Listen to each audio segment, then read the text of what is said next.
Gusto mo ba na ikaw na naman ang habol-habulin niya? Malayo o malapit man kayong dalawa sa isa't isa?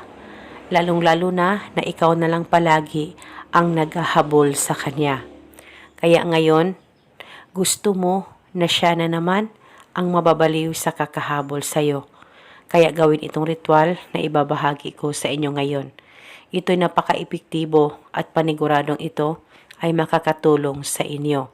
Basta dapat 100% ang paniniwala mo sa mga ganitong pamamaraan.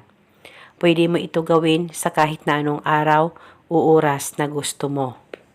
Ang gagawin mo lamang, kumuha ka o kunin mo ang pabango mo at buksan mo lamang ito.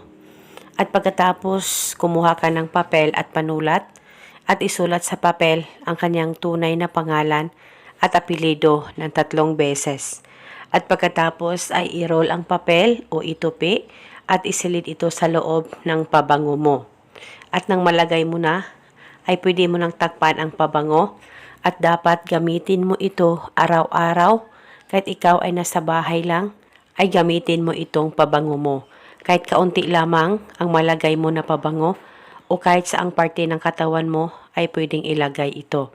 At paniguradong habol-habulin kanya pagkatapos mong gawin ang ritual na ito. Basta dapat ay gamitin ang pabango araw-araw. At paniguradong mababaliw siya sa kakahabol sa iyo. At kung sakaling naubos na ang pabango mo, ay pwede mong ulitin ang paggawa nitong ritual.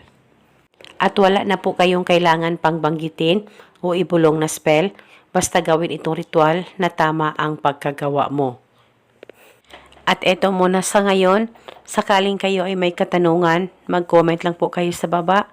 Maraming salamat po sa panonood. May God bless us all.